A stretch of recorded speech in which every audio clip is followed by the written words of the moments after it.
Good afternoon, everyone. My name is Sarah Cascone, and I'm the senior writer at Artnet News and a co-founder of Young Women in the Arts. Welcome to Artnet Talks, female leaders in the art business on navigating the challenges of the pandemic. I'm so happy to have with us today brand strategist and communications professional Tiana Webb Evans, founder of ESP Group and Yard Concept. Entrepreneur Laura Currie, founder of contemporary art online retailer Prospect. Art dealer Rakeb Sile, co-founder of Addis Fine Art in London and Addis Ababa, Ethiopia. And communications specialist Hannah Gottlieb-Graham, founder of ALMA Communications. So we're going to discuss a little bit about what these four amazing women have been doing to keep their businesses going throughout the past year and facing the challenges presented by the pandemic. So I'd love to give everyone an opportunity to say a couple of words of introduction, maybe tell us a little bit about how you got into the art world and when you decided to found your own business and what that does. So I thought we could start with Tiana. Hi, so I won't start with when, but it has been sort of two decades of engagement, just to be forthright. And my entree into the art world was very much by osmosis, without giving you guys a very long story. Started in design, ended up, fully immersed in the art world. And then more recently, before I started my business, was the communications director for Philips Auction House, working between the US and the UK. I started ESP Group 7 years ago. And, a lot of, the main reason why I ended up on this side of the business had to do with timing and circumstance in terms of what was available to me at the time that I started. I'm also, a proud mom of 3, and that really factored into whether or not I was going to either be the curator or the art dealer. So given the time when I started, I really wanted to stay engaged with the art world, and I figured that this was the best opportunity for me to be part of history, have a hand in the conversation. So 7 years ago, I left Philips and started my journey as an entrepreneur and, going out to make my own path in terms of, the art world and put my own stamp on things as we know it. Thanks, Tiana. And I should mention that there'll be an opportunity for questions and answers at the end. So you're all welcome to submit your questions in the Q&A function, and we'll get to some of those at the end of the talk. So now I'll throw it over to Laura. Hi, everyone. Thanks for joining. So Prospect, I started Prospect about 5 years ago, and it happened very organically. My first job out of school was working in art PR, and my favorite part about the PR we were doing was for products specifically. And I felt that the product market was so underserved and there was a huge opportunity. So I really built it out of sort of a hole that I thought could be filled. And you can tell everyone some of the artists that Prospect has worked with and made. So Prospect has worked with quite a range of artists. We've worked with Judy Chicago, Nir Hode, Enoch Perez, designer Misha Khan, Madeline Boutini. We're working on some projects with Kristen Simmons. We've worked with Mitchell Shore. We've got quite a roster now. Lawrence Weiner, Catherine Bernhardt. And let's go to Rakeb. Hi, everyone. Thank you for joining, and thank you also, Artnet, for inviting me on this panel with these amazing women. So my name is Rakeb Sile, and I am the co-founder of Addis Fine Art, an art gallery based in Addis Ababa and now in London.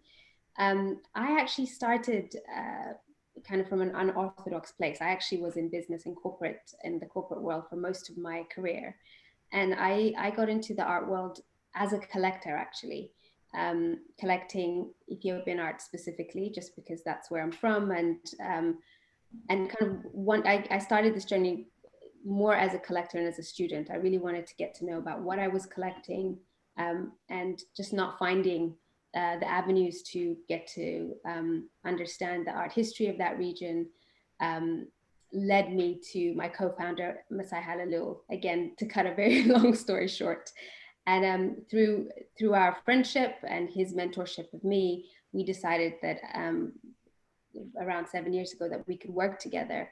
And 5 years ago, in 2016, we opened Addis Fine Art together to really dive deeply into the region, Ethiopia particularly, and also try to build a bridge between the local place and this incredible place where we thought was a hive of artistic talent, and the rest of the art market, which seemed to be completely unaware of some of the things that were going on in that region. So you know, it was a real kind of a passion project, I guess, for both of us, that turned into something that really tangible, and something that we're super proud of, because I think we've become a real voice for you know, a strong voice in the African art market, at least. Yes. And finally, Hannah. Hi, everyone. Thanks for being here with us. So I entered the art world through the lens of photography. I studied photography and art history. For a while, I was pretty set on being a photographer myself. I had a really eye-opening position with Elizabeth Biondi, who was the visuals director at The New Yorker for 17 years. I was her assistant and learned quite a lot from her. She suggested to me that I move into the communication world, and kind of identified a skill set that I didn't really know that I had at the time. So I bounced around between a few different arts PR firms in New York. I ended up landing a really incredible role at the Aperture Foundation, where I spent 2 years and worked closely with some renowned photographers who I had studied, like Zanelli Maholi and Dina Lawson. And then after 2 years, I ended up starting my own firm, ALMA Communications, which is named after my mother, Alma. And I started a year ago with just 2 months under my belt before the pandemic. So it's been quite an interesting journey the past year. And I now work with an assortment of artists across photography, painting, performance, mixed media. I work with a collector, I work with a few galleries, creatives, talent, kind of across the art world. And yeah, that's me. So I thought we could kind of walk us back a year ago. We can start with you, Hannah. You had just started your new business.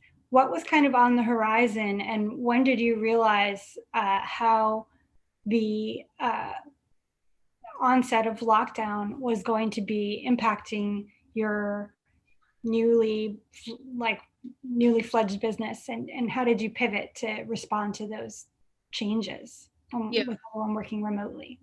Yeah, so a year ago, I had 3 clients. Antoine Sargent, who's a dear friend of mine, was my first client, along with Miles Greenberg, a performance artist, and Bernard Lumpkin, an incredible collector and friend as well. And we sort of started ALMA together. I like to say that because what I built, I think, is really sort of the antithesis of a traditional PR agency. I try to take a really human and collaborative approach to PR, communications, and marketing. So the 4 of us sort of started this journey together.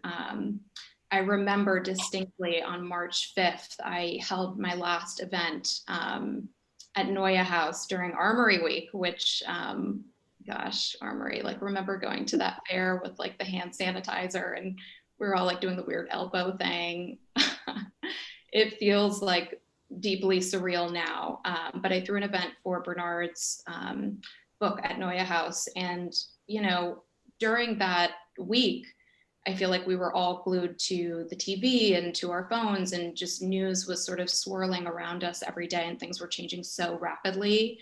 And as a new business owner, I think I knew that I had to sort of enter this new chapter of my life with adaptability. So I was ready. I was ready for change in all directions. And that's definitely what I got.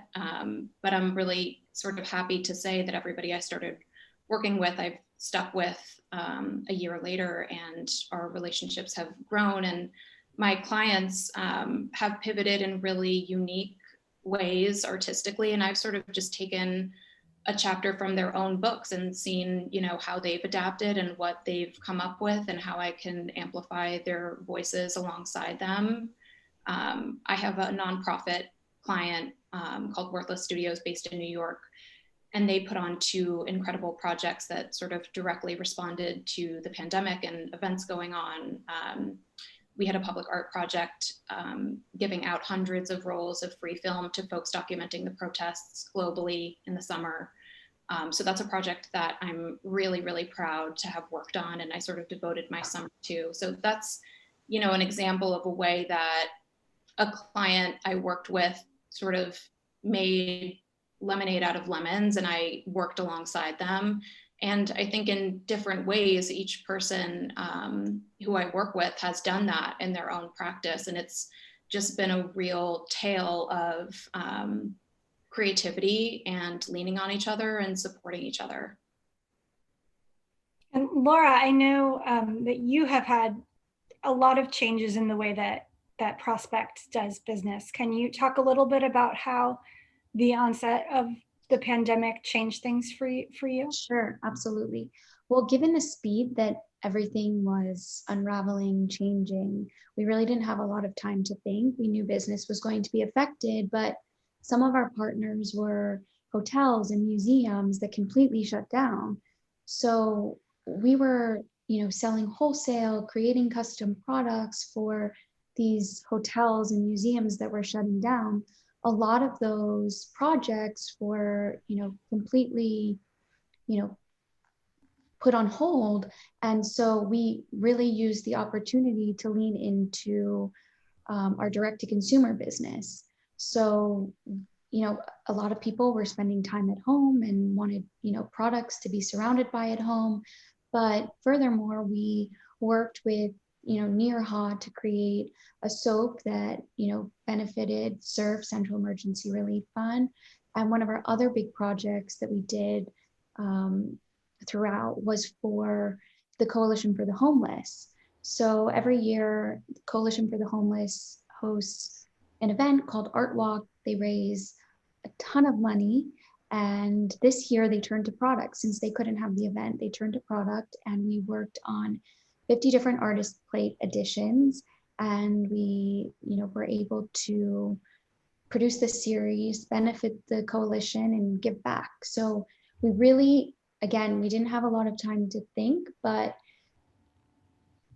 a lot of projects were put on hold, and then we just leaned into our direct to consumer and leaned into giving back. And Tiana, tell us kind of a little bit about what the shift to work from home was like for you. Well, it was pretty swift. I mean, I work at the intersection of art, design, and hospitality. So, you know, there was 2/3 of my portfolio that were kind of immediately impacted by the changes.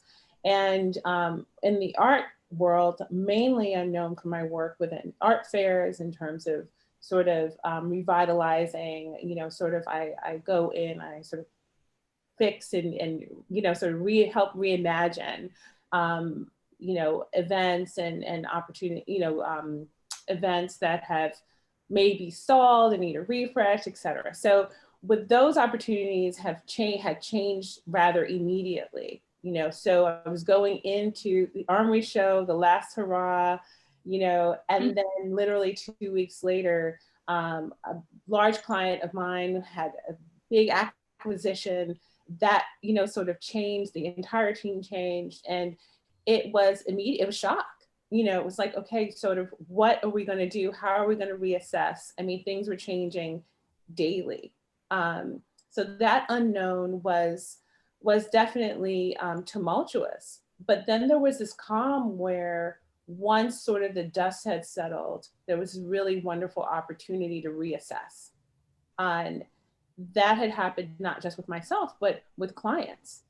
And so we were starting to take the time to really strategize not only around ESP group, but just with our clients and sort of dig deep and sort of create visions and create space for what do we want this to look like, whether it's in your personal business or what impact do you want to have on the industry.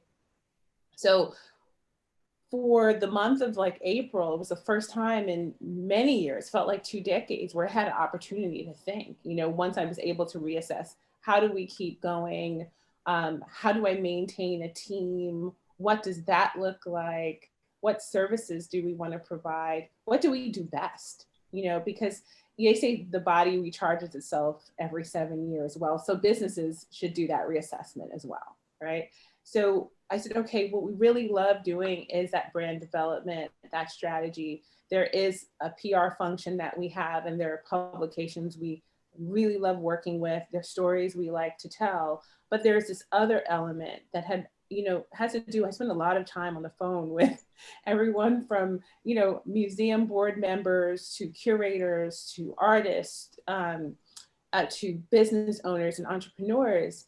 And that part of the business sort of shifted forward. So what we ended up doing was a lot of coaching. For the first couple months, that was not a formalized service. It was really about being part of a community, making ourselves available, holding space for other entrepreneurs, and making sure that we were figuring this out together as a collective.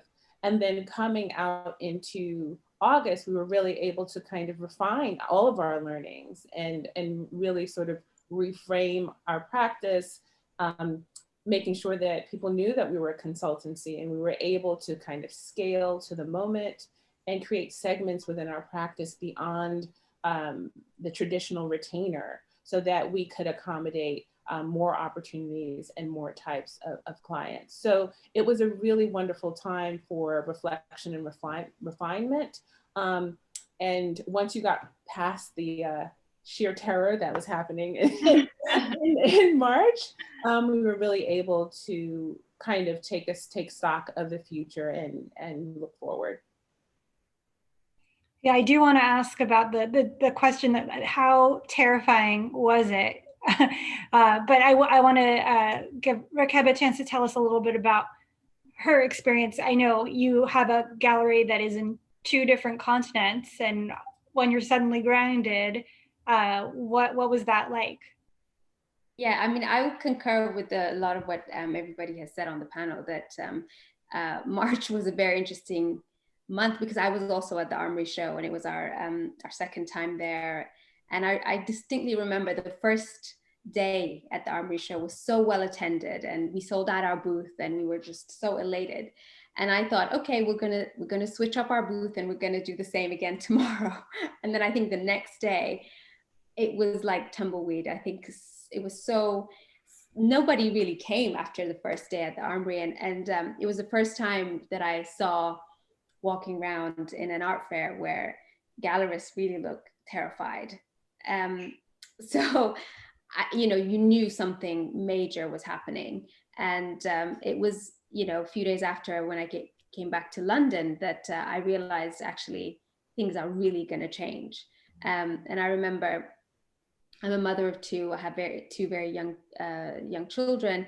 And, you know, for me, my first thought was, they're going to close the schools. And what am I going to do about childcare? Because, you know, working so much and having these 2 kids, and, you know, if they close the schools, then it's a real disaster for me. So I remember just calling the airline saying, do you have tickets back to Ethiopia?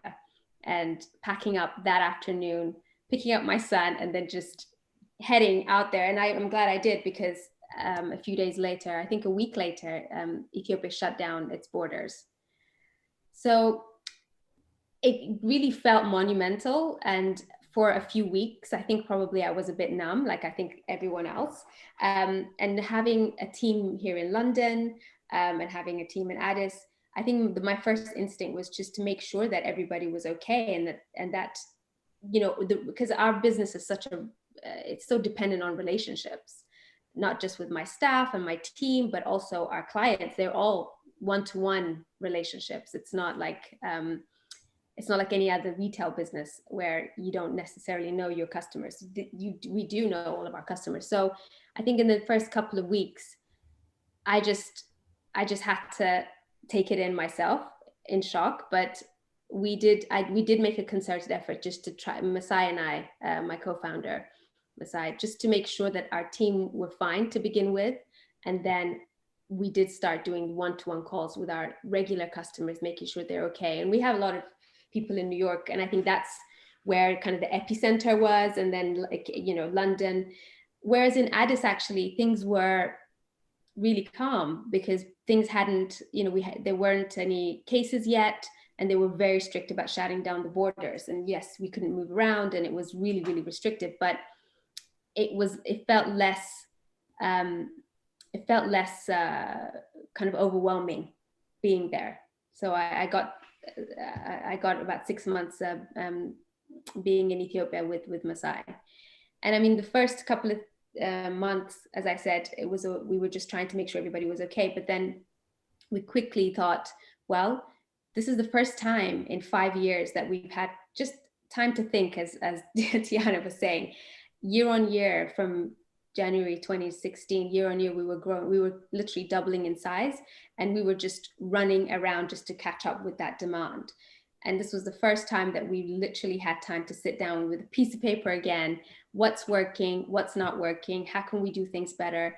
We had wanted to move our gallery from the Addis space to another space for such like 2 years, but not having the time to do it because we had back-to-back exhibitions.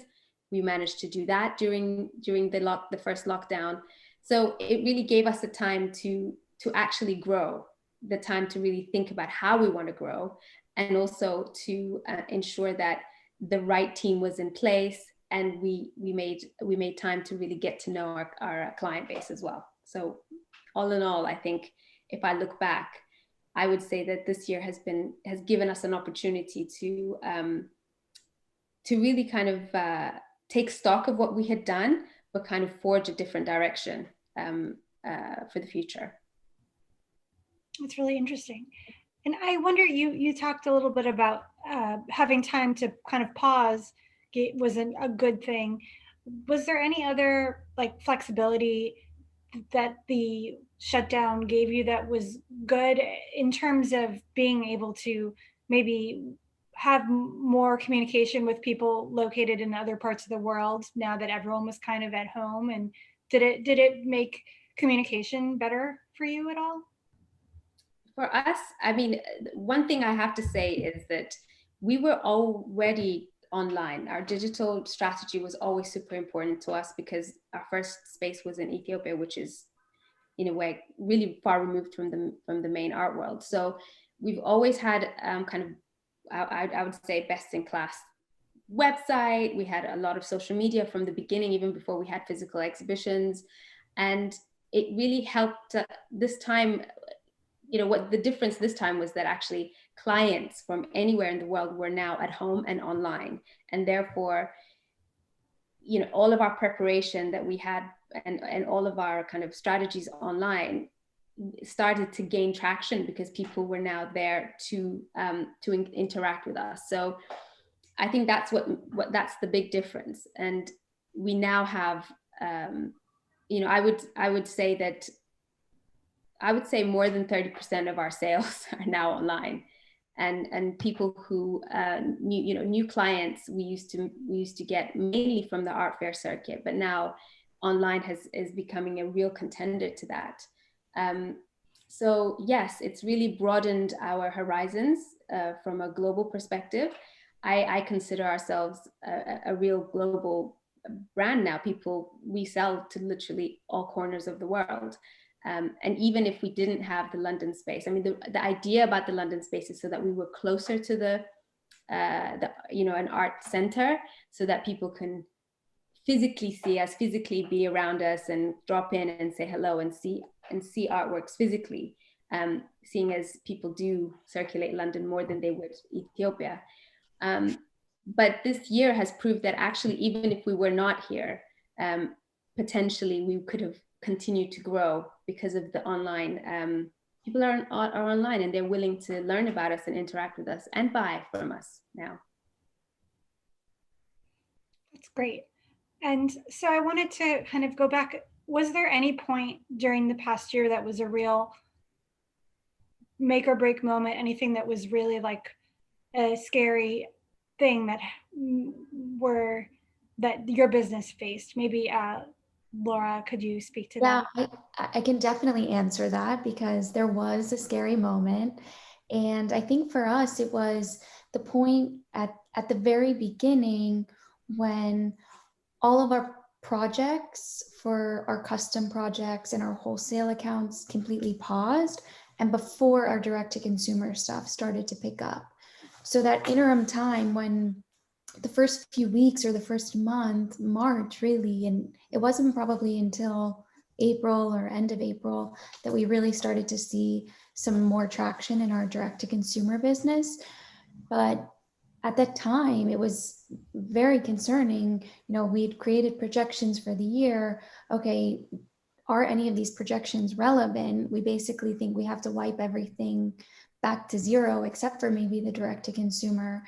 And we didn't know how even that was going to play out because it's been a hard time and a lot of people lost jobs. But you know, it was certainly a very tough time for us, but I think, you know, it was short-lived. It was a few weeks and a month, and then we saw the light at the end of the tunnel. And luckily, you know, we've been fortunate that we were able to turn it into something really positive, both, you know, like the others have said, taken time to reevaluate the business, taken time to lean into what's really working, what people really want, and to do some of the projects that we might not have otherwise done, or projects that wouldn't have come to fruition to begin with had COVID not happened and there weren't, you know, a cancellation of a lot of events.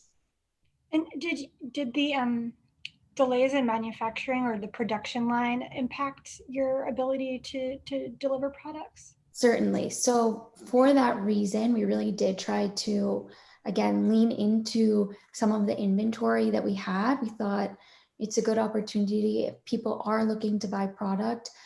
Is there inventory that maybe we haven't done a good job of showcasing, artist products that we haven't really, you know, done a feature on the artists? But furthermore, it was so complicated because we work with vendors, producers all over the world. It was really hard to keep track of. And I think Tiana said this, maybe Rakeb, so many different regulations in different countries. So things maybe weren't happening in China for a while, but in Turkey, we could have things produced. And then Turkey went on to lockdown mode, and still they've had a lot of lockdowns. Here in the US, even, it was probably until the end of May that we were able to work on some of the projects that we were having produced here in the US. So it was definitely a very complex, challenging time working with all different parts of the world. But we definitely did make the most of it. I also wanted to ask Tiana how the day-to-day of working was impacted by having your family at home. And I know there's been a lot of publications talking about the impact of the pandemic on mothers. And so I thought maybe that you could speak a little bit to that experience. Well, what's interesting is that I always say, my heart goes out to mothers of littles. I do not have small children. So the one thing I will say that my children are in a place where they are, you know, they know how to learn, you know, so the thing of having teenagers at home is, you know, trying and sort of transitioning to school online. I have a very robust household, intergenerational. There are 6 people here, and trying to find space and make space when you're trying to save your business. you know, was trying, because you had to make the emotional space for your family as well as the creative space to pivot and to innovate. And that was definitely, all of those things were happening in March on top of the uncertainty. So it was, you know, I would say a solid 4 weeks of chaos, because you're trying to stabilize, you know, your family, you're trying to stabilize your business, and then yourself.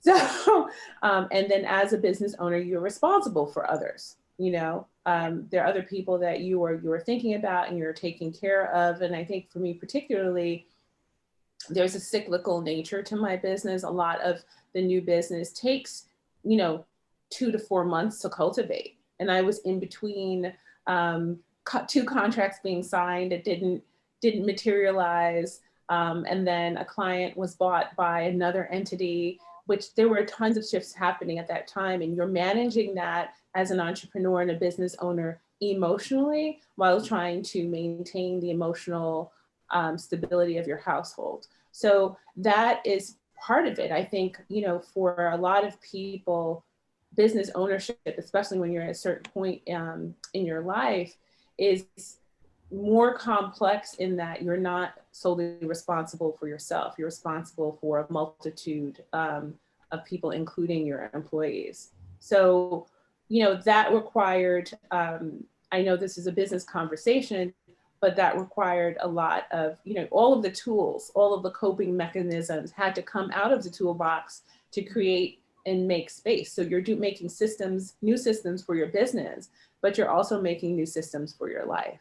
So that was definitely part of the process.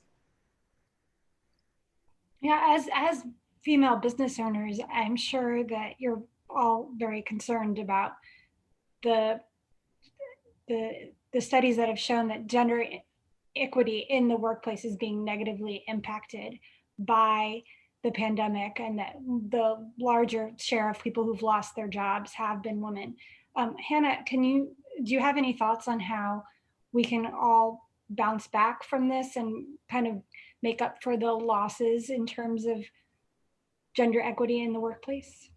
Yeah, absolutely. And also, I just want to say thank you for bringing up motherhood, because I'm not a mama yet myself, but I think there is really no conversation around women in business amidst the pandemic without touching on that piece. To me, they're not two separate things, right? Like, they're totally entwined. I read each and every single one of the features that The Cut did recently on the way that the virus has impacted women's lives, both personally and professionally. And I cannot imagine the challenges of figuring out virtual school on top of running a business, having a staff, working through, you know, everything on a personal and business level. So just to say that I think those two things are totally, we should talk about them together and not separately. So I appreciate that. There have actually been moments, especially early on in the pandemic, when I wish I had like a bigger team or a staff or more people to rely on, because I was a one-woman show for the first 6 months of the pandemic, and I lived in a studio apartment. And I stayed in New York this whole time. And, you know, on a personal level, there were some really terrifying, sad days. I would go outside and go on a walk and I wouldn't see a single person. So I actually experienced a real sense of sort of loneliness at the beginning of the pandemic that I think is also important for us to talk about as women and as humans, just sort of the mental health aspect and how that plays into the work that we do, especially if you have children or a staff and you're kind of navigating all these things. I mean, in terms of how we bounce back, that's a big question, and one that I don't feel fully capable of answering. I will say that, you know, women need to be paid as much as men. We need to have more involved conversations about parenting and gender imbalances and dynamics at home and in the workplace. And that's really important to me. And I'm curious to see you know, I know how I, as a young female business owner, I now have a second woman who works with me. I know that I will sort of deal with those challenges on my own. What I'm curious to see is how these sort of larger brands and companies and publications think about quote unquote women's issues in a much more sort of human and holistic way post-pandemic. And I think that's really needed. Sarah, can I jump in on that too? Of course. Hannah, thank you for You're welcome. because you know, and I'm saying thank you because a lot of times, you know, empathy, you know, just in the sense that I understand as much as, you know, sort of being a mother, then there's the challenges of being a singular human being. We're social animals, and that isolation. And I think that going forward, it is about empathy and understanding those bridges between just humans and humanity, and removing the idea of this separateness. So I agree with you 100%. The other thing is that it's not lost on me that this is a panel of entrepreneurs. And I just want to revisit the idea that one of the ways I solved for the issues I was having in terms of being a woman, in terms of race, in, you know, sort of this industry, is starting my own thing. And entrepreneurship allows you, it's not easy. You have to be able to manage risk and a certain amount of pressure. But what I can say has been a benefit is to chart my own path and be less beholden to some of the things that are archaic. You know, so there are people who have the fortitude to be in the system and fight and rail against what comes at them. And then there are those of us who step outside the system and create the worlds that we want to see.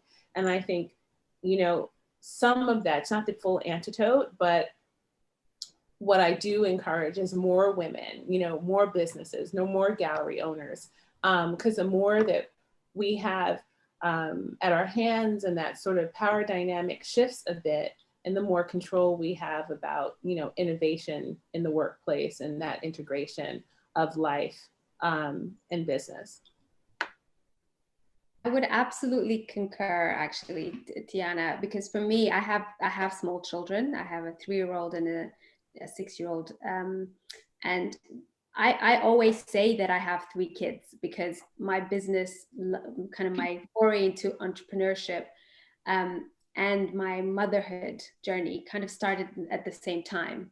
My son was born in 2015, and Addis Fine Art, the physical space, was born in 2016. So just a year apart. So these 3 things happened, and I have a daughter who was born in 2017. So, but this idea that you know, you create your own space, even though starting the gallery and creating this brand was really challenging.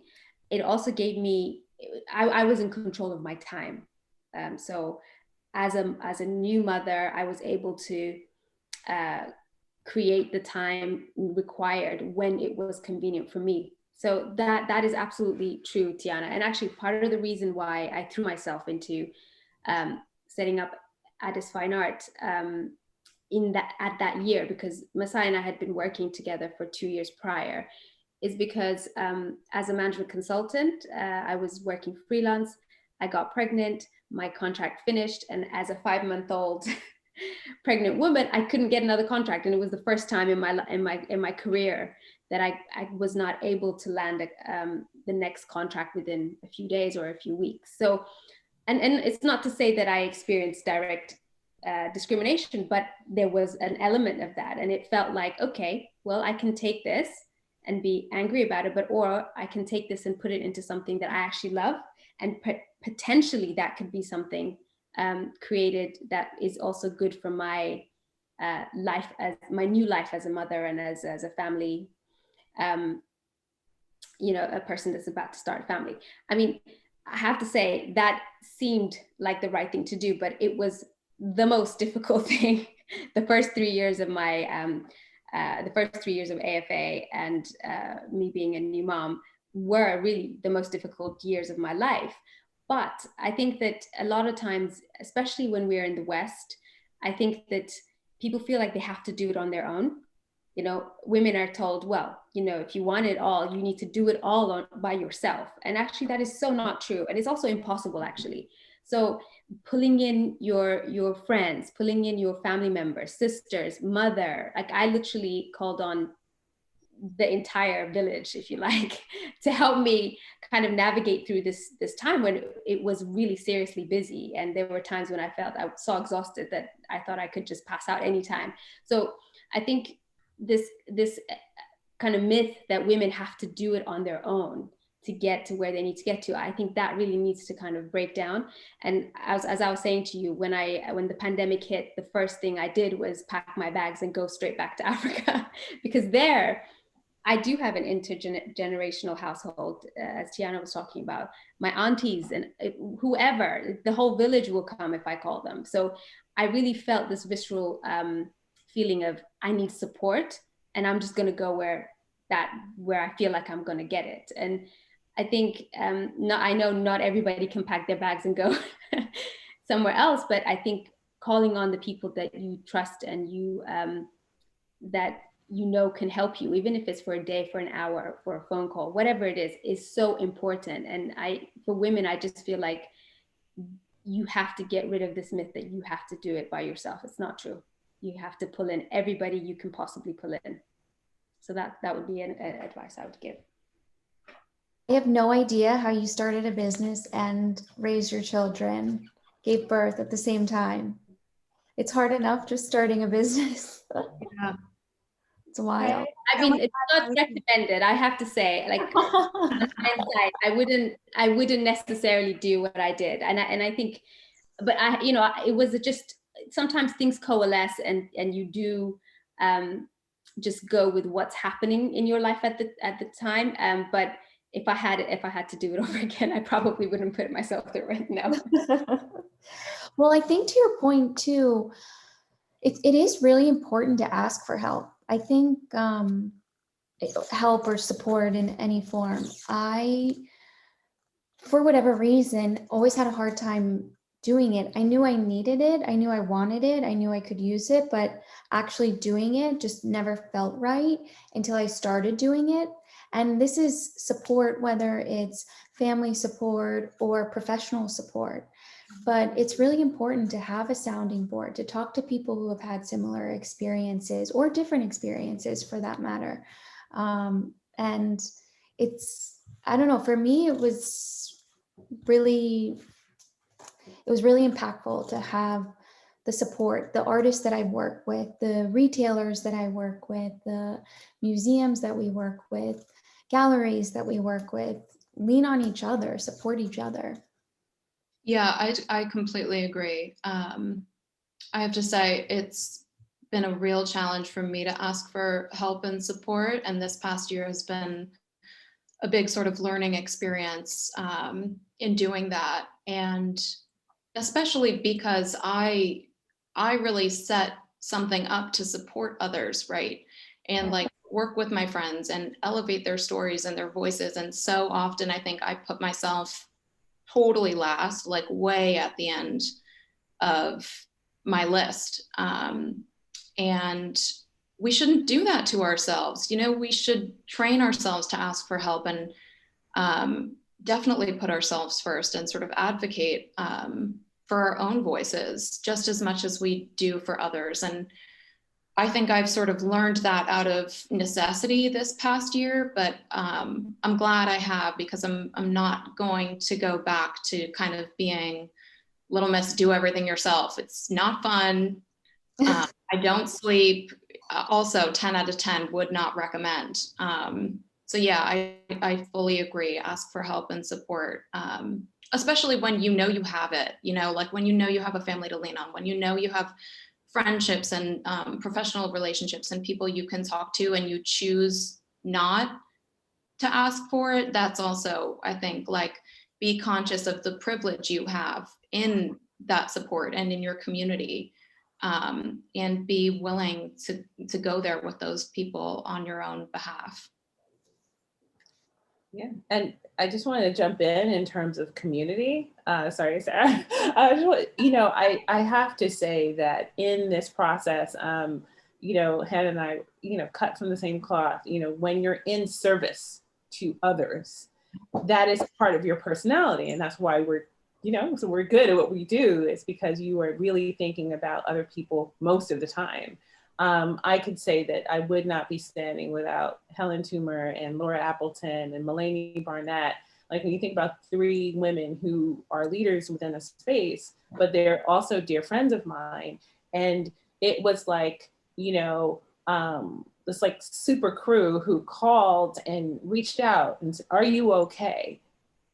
Let's sit down and talk about it. Let's strategize together." Like, in that terror zone, when you have people who are thinking about you. So part of this is also really nurturing your community. I think many of us grow our businesses through community, and being able to rely on that community and be in reciprocity in terms of sort of ideas and opportunities has been key to surviving the storm. So, I wouldn't dismiss that at least bit.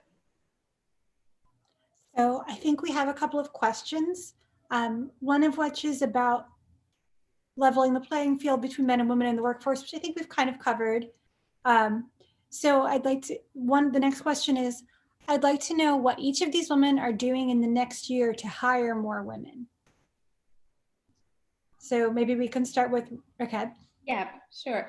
One of the things that happened in this pandemic is it really gave me time. As I said, we were growing so fast that I wasn't necessarily thinking about kind of my best team, like who do I really want on my staff, and how do I build an incredible team that can really carry the gallery if Masai and I, or we needed really a support system. And I already had a really dedicated couple of people working just before the pandemic, but it really made me think that we really needed to expand our kind of team.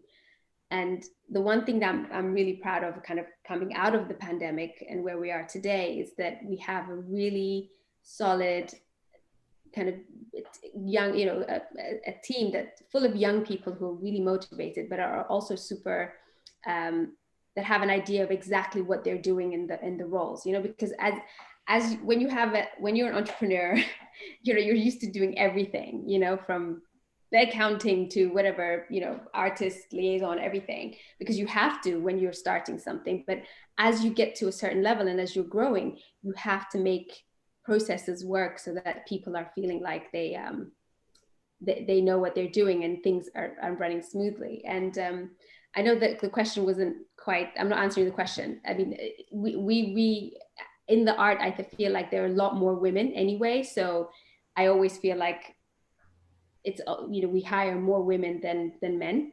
I have one wonderful gentleman on my team in London who has been with me from the very beginning. But other than that, everyone else is female. But I think one thing for us is we really have to work hard to make sure to include women artists. And I think, and artists who are mothers. And at the moment, we have 3 artists who have children, Mary Coco Brahanu, Ade Makonnen, and it's just escaped me now. But it's for me, it's really important to make sure that women who have children are not excluded from the game. And I think a lot of times they are. For me, so that's the focus that we have in terms of ensuring women are part of our organization. But in terms of our staff, it's mainly women. And what about you, Laura? I want to hire the best people possible. I think we have, we're actually 5 women out of the 6 of us. I think if we do make any hires this year, it would be great to have another female on the team. We are at a point where we're trying to strengthen what we have. So again, if we do make hires based on the ratio that we currently have, it will likely be a female, and we want to support females, but also in the same boat as Rakeb, where I would like to work with more female artists. And, female partners in general, whether it's on my team or on other teams. And Hannah? So I actually just hired an incredible woman named Sarah, who was recommended to me by a female client of mine, photographer Diana Markosian. Sarah had worked with her for a number of years, and they had a really special relationship, which evolved into a real friendship. And friendship is a very kind of important part of what I do. And she's been a hugely helpful and brilliant addition to the team, which before was literally me. So I'm very thankful. She's sitting in the room next to me, and I really value and appreciate her. Well, and then for myself, I just think, as a woman, you are going to, you may be predisposed to hire women as well. There's always been connectivity. I think in the 7 years of being in business, I have hired, well, now it's 2 men when I first started. And then more recently, one of my key associates is male. I feel like Laura too, it's like I hire the best people possible. It's just that we tend to speak a language. And I think one of the things that we do is we're very movable, we're very flexible, and we're very intuitive. And we're pulling from so many different places and resources and having our hands in so many different things, depending on what the client needs are. And I think that sometimes there's this kind of malleability and flexibility that's key in terms of, the way that I run my practice, that sometimes it predisposes itself. And then also, I've had moms work for me. I've had people, I want to support people, and we definitely talk about mothers whose lives are complex. And I think for the first time, I call myself a micro agency, being a small outfit, thinking about hiring is something that I'm coming into 2021, thinking about in terms of entrepreneurship and building business at a different scale, because what we do is really intimate. So in some of the other endeavors that I'm exploring as a cultural entrepreneur, really looking at building structures that can hire more people. And I think that is kind of a new space for me personally. Thank you. And then we have one last question, which I think we can touch on really quickly. It says, data demonstrates that women in the workplace are not always good for other women. Having said that, I don't necessarily agree, but what can we do to overcome this stigma? And I would just like to say that, like, working in the art world, I've met so many amazing women, and that's what inspired me to start the Young Women in the Arts group. And I think one of the interesting things that has come of that, we had a group discussion with Marilyn Minter, and she said that she felt like the artists back in the 80s felt like if one woman artist was getting attention, that was attention spotlight taken away from everyone else. And I think that what we can do now is share the spotlight and amplify. And that's my first thought when I see that, is to overcome stigma is just by feeling like, no, we can share, there's space. I don't know if anyone else has thoughts on that. I mean, so I come from the corporate world, to be honest, and it is so male.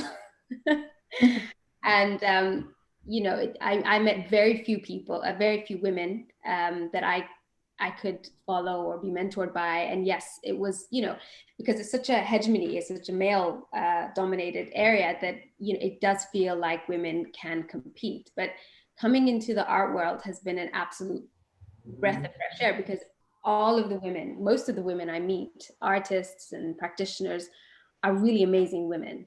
And I feel like, coming from where I come from, I feel like the art world is a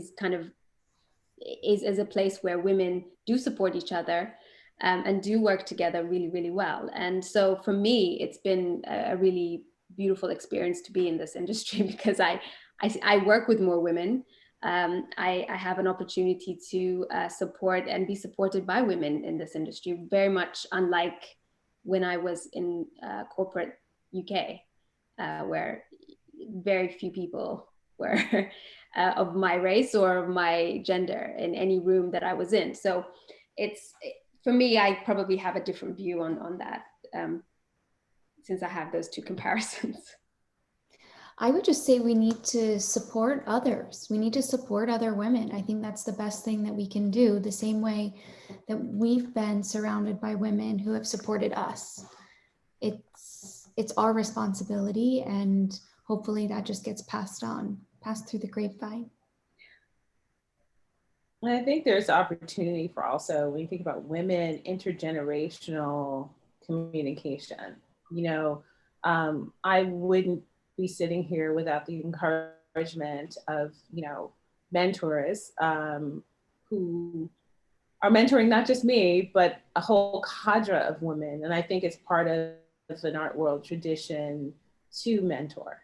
And I think we just need to continue that.